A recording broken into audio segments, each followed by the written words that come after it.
Howdy folks, hope you're all having a good one, and welcome back to Mingles with Jingles, sponsored once again by NordPass. You all know the routine by now.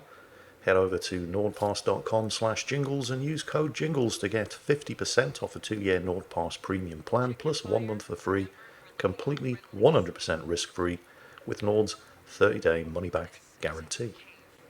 NordPass really saved my arse this month. Well, technically last month. As I'm sure you're probably all aware, I just moved house on the 29th of March. And part of the process of moving house, and this is probably going to seem kind of strange, was that I had to change my email address, because back when I got my personal email address, it was common at the time, like 25 years ago, to use an email address provided by your ISP. And my ISP didn't serve the new address, which meant I had to get not just a new ISP, but also a new email address. So I did that, but then of course you've got to go through the whole hassle of telling the entire world that your email address has changed, and change all of the associated logins that go with it. So I thought I'd gotten all of the major bases covered a couple of days before the move, the big ones like your bank, for example. And then it occurred to me, I need to change my email address with NordPass as well. So I fired up the NordPass password manager and saw the list of all of the websites and logins that I actually needed to change my email address with, and it was more like 100. However, thanks to NordPass, I knew what I needed to do. I wasn't just guessing, and while it still took a while, it was straightforward and simple to do. So NordPass really saved my arse. And this is just one of the many reasons why I am more than happy to continue recommending it to you. So that's nordpass.com/jingles and use code JINGLES. 50% off a 2-year premium plan, 1 month for free, all covered by NordPass's 30-day money-back guarantee. For those of you who keep asking, by the way, the game running in the background this week is Aliens Fireteam Elite. Last week it was my heavily modded version of Fallout 4. People were asking if I could publish a list of the mods that I use. God, no, there are too many. Aliens Fireteam Elite, I kind of struggle to recommend. I mean, it is a very good game, and it's not the regular price of a AAA title. It's reasonably inexpensive, but there's a bit of a lack of content. Once you've completed the 9 campaign missions, the only thing that's left to do is Horde mode, which gets kind of repetitive by the nature of Horde mode, and then leveling up your weapons by just running the same missions over and over. So, great game, shame about the lack of content. Otherwise, I would wholeheartedly recommend it. So, I guess the big news this week, aside from the fact that I'm getting my furniture this week, or at least some of it, I'm getting the couch and the armchair, which is important because at the moment I'm planning on putting a bunch of shelves to display models and statuettes and stuff in the hallway. And that's all in the lounge at the moment, because I can't put it in the hallway, because if I do that, I won't be able to get the couch in. So I'm just waiting for the couch to arrive. And that is probably going to turn up this week. So once that's done, I'm basically moved in. I spent the afternoon today putting together a flat pack IKEA desk, which was actually really, really good value for money. I needed something that was going to be wide enough to fit around a wall-mounted radiator. And IKEA were the only people that did something that was more than 1.5 meters in length. So spent the day putting that together. It wasn't nearly as bad as I remember putting IKEA furniture together. I mean, it's... how can I put this? You have to do it right. Because if you don't, you run out of bits. Right? They supply precisely the number of screws and fixings that you require to do it properly. And if you lose one bit, you're screwed. Right? But providing you follow the instructions and put it together properly, it all works. It's all sturdy. It's good, solid furniture. It's just a desk that I wanted to be able to display some statues and stuff on. I should probably take a picture and stick it in here. I'll go and do that now. Right, okay, done. Here it is. Simple desk. It costs less than £100. Took me about 1.5 hours to put together. And I just wanted to be able to display some of my stuff. while at the same time trying to make everything look vaguely as if an adult lived here. The mannequin in the corner, that was the Stormtrooper. And I've gotten rid of the Stormtrooper armour, although I've kept the helmet. And the mannequin's going to get binned this week. I'll see if a charity shop wants it to display clothes on. Failing that, I'll just take it to the dump. Well, I'll say I'll take it to the dump. I'll help Eddie take it to the dump, because he's the one with the car. So, yeah, it's all starting to come together. I've got the Wi-Fi up and running. Got a main unit in the man cave, and then a satellite extender in the lounge, which I'm using to basically use the PlayStation 4 Pro as a media streaming station. I don't actually play any games on the PS4 anymore. I just use it to watch Netflix and Disney Plus and Amazon Prime and so on and so on. And the signal's fantastic. You get 500 megabits up and down with a 4 millisecond ping on the Wi-Fi. You could live stream off that. In fact, there are people live streaming with less. And no, this does not mean I'm going to start live streaming anytime soon. I'm just saying you could. So yeah, it's all starting to come together. I'm really starting to feel good about this place. Oh, and a permanent solution to the audio echo. Although some people have been saying they quite like the way it sounds. It makes my voice sound even more imposing, more James Earl Jones-like. But a permanent solution to the audio echo will be arriving in the post this week. It's a sort of muffler that goes around the end of the microphone. And it's a professional studio grade thing, so there should be no more audio echo. I mean, I've been using NVIDIA Broadcast, which has a sort of prototype echo removal function. But it's always better to just capture clean audio in the first place, because as soon as you start processing, you may have noticed there's the occasional stutter with NVIDIA Broadcast, which is less than ideal. So, that's all happening this week. What happened last week can't have escaped your attention. The big news that Wargaming announced they are completely pulling out of Russia and Belarus. And well, Belarus is basically in Russia's pocket anyway. It's effectively a satellite state, so it amounts to the same thing. This is actually really, really big news. And first of all, credit where credit's due, well done to Wargaming. Obviously, we're talking about the consequences of the Russian invasion of Ukraine again here.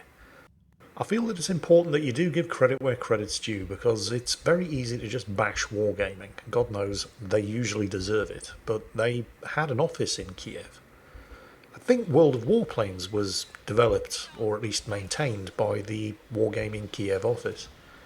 And they've been working to help evacuate and ensure the safety of their employees there. But this goes a step above that. I mean, they're completely shutting down the office in Minsk, in Belarus, which is where the majority of the development of World of Tanks takes place, and they're cutting all ties with Wargaming St. Petersburg. Now, it wasn't immediately apparent exactly what this meant. I mean, Wargaming St. Petersburg, the artist formerly known as Leicester Studios, are the ones responsible for all of the development and most of the maintenance, the day-to-day running of World of Warships. Now, I'm not entirely sure exactly what the timeline was there. I don't know whether or not Leicester Studios were developing a warship-based game. Wargaming got interested, said, we'll have that, bought the studio and renamed it Wargaming St. Petersburg. Or whether or not Wargaming contracted Leicester Studios to develop a warships-based game for them, bought them out, and called them Wargaming St. Petersburg. It's, you know what? It's not really important. Because what's happening now is Wargaming are basically cutting all ties with Wargaming St. Petersburg. It's going to be called Leicester Studios again. But here's the thing. I'm not entirely sure what that means for the future of World of Warships, because it's all developed and run from St. Petersburg. Although World of Warships is a Wargaming.net title, they own the intellectual property rights to the game. It's their game.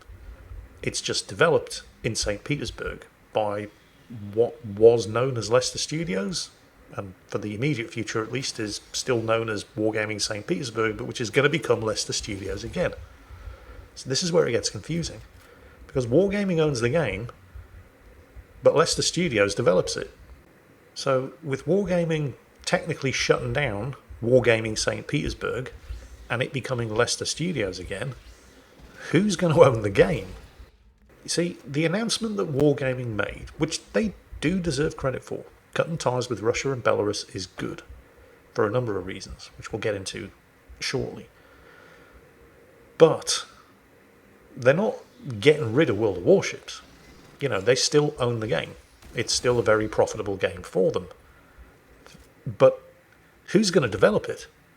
Because everybody at Leicester Studios, this is where it gets confusing, because Leicester Studios and Wargaming St. Petersburg are effectively the same place.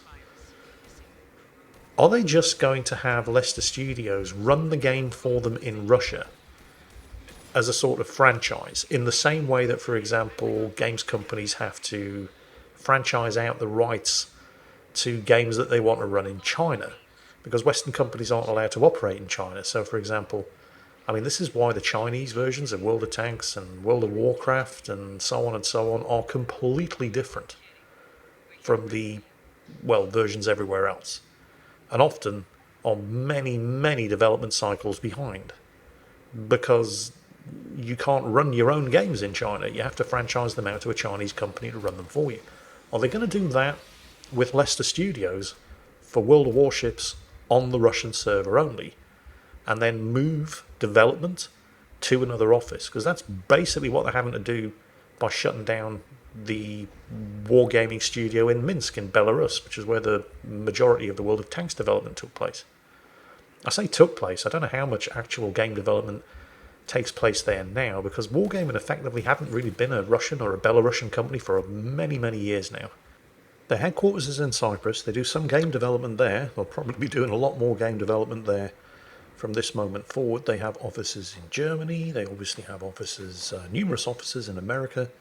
They've taken over a development team which is working on something, I don't know what, here in the UK. Actually, they took over the development team that did Fractured Space. Yeah, they're now Wargaming Guildford, so not sure what they're working on, and even if I knew, I probably wouldn't be able to tell you. But yeah, Wargaming took over Edge Case Games, the developers of Fractured Space, about a year or more ago. I still speak to the former CEO, James Brooksby. In fact, I'm meeting him for lunch in about a week or so. He's a really, really nice guy, and he's doing his own thing now. He's formed another company. He's working on other games. He just loves making games for a living. I'm getting sidetracked again, aren't I? Anyway, yeah. So what exactly is going to happen? What I suspect is probably going to happen is they're cutting all ties with Wargaming St. Petersburg, which is going to be called Leicester Studios again. And because they're all, at least until they cut their ties with them, employees of Wargaming, they're probably going to take the majority of the development team and move them somewhere else. So that development won't... I'm just guessing here. Honestly, I don't know. Which is why it's taken me so long to talk about this, because I just don't know. Nobody does. Aside from, the executives of Wargaming. And they're not talking about it. So I suspect that Leicester Studios will continue to exist, but purely to just run World of Warships on the Russian server. Yes, Akazuki, I'm getting to that part. She's back. She seems to need feeding. What's that, Akazuki? Do you have a hongi? Do you need foodies? Oh, she's washing her paws. Okay, well, we'll let her crack on with that. And we'll get... What was I talking about? Oh, yeah, that's right. World of Warships. So, yeah, what I'm assuming is going to happen is that while they are still employees of Wargaming, all of the movers and shakers at Leicester Studio are going to basically be offered jobs elsewhere, developing World of Warships. Once that happens, once they've strip mined all of the talent at Wargaming St. Petersburg, it will become Leicester Studios again and will operate purely as a sort of franchisee running World of Warships on the Russian server. At least that's my guess. And honestly, it seems like what you'd expect, because Wargaming does own World of Warships, even if Leicester Studios at the moment develops it for them. And they're not going to want to give up World of Warships. It's a very profitable game for them. Not so much on the Russian server, where it is played more as a free-to-play game, but definitely on the very profitable EU and North American servers. So, and again, I'm just guessing here, but it seems like the logical thing to do, because it is still Wargaming's title, even if Wargaming has just announced that it's going to cut ties with the team that develops it, because those people are all, at the moment at least, employees of Wargaming. So it would make sense to me.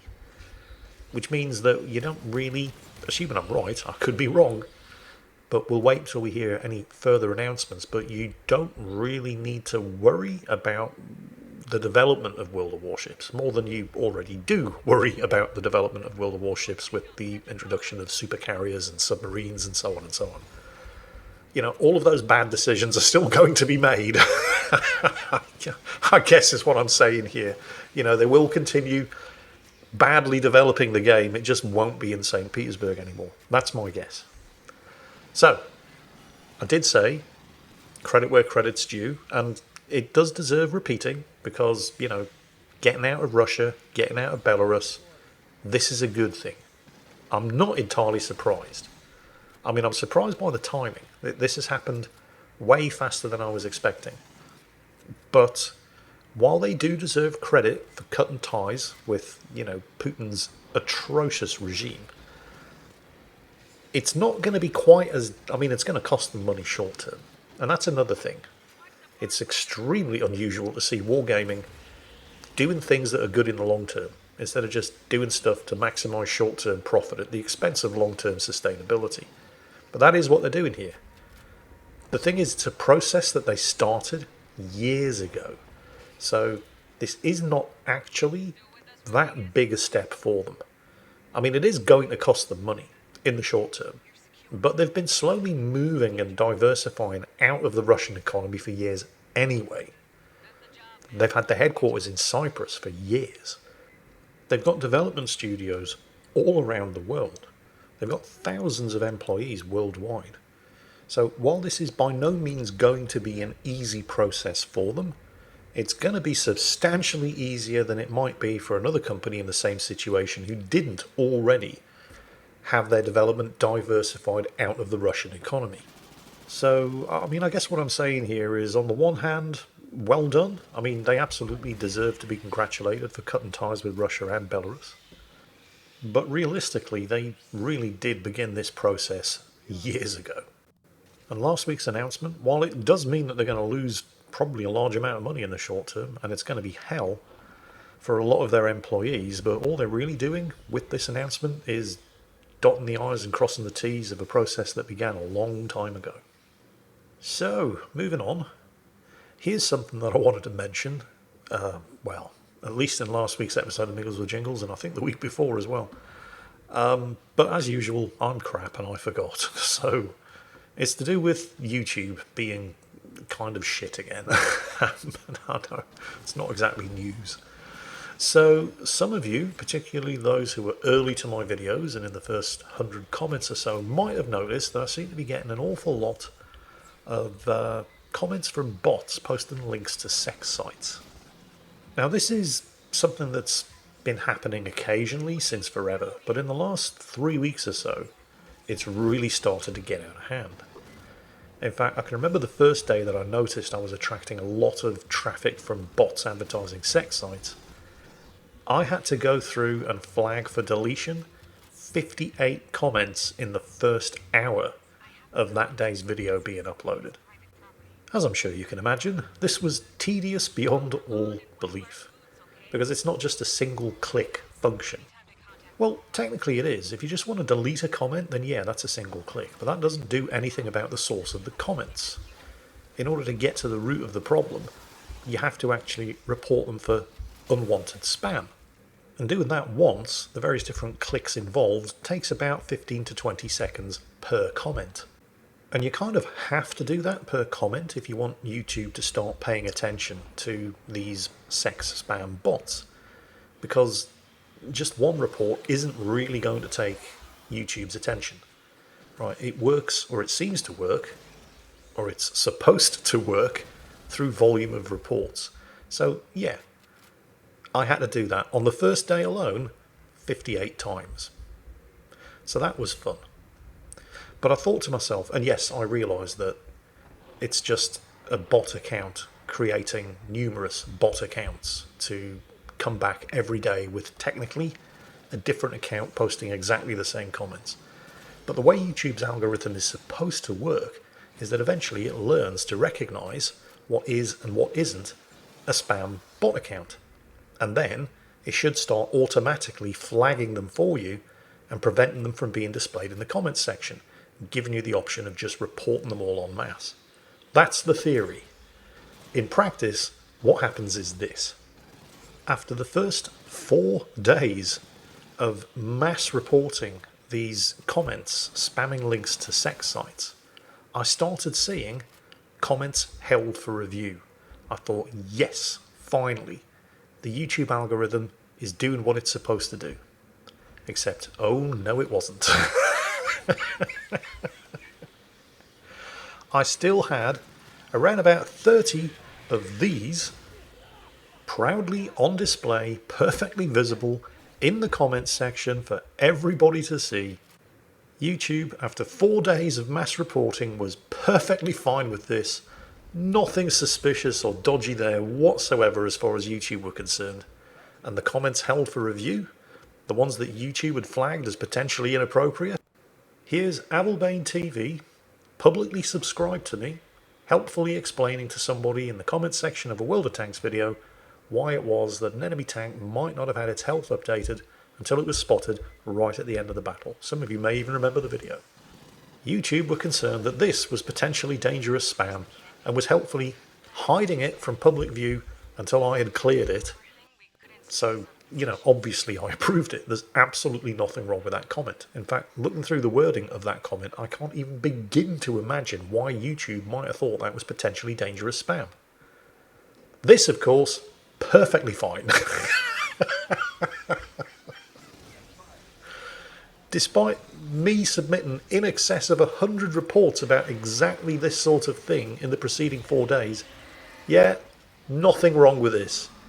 Seriously, how the hell are these utter clown shoes the world's biggest tech company? This is a mystery that I've got nothing. I have no idea. It's just YouTube being YouTube. And on that bombshell, that's it for this week's episode. I hope you've enjoyed it, and as always, take care, stay safe, and I'll catch you next time.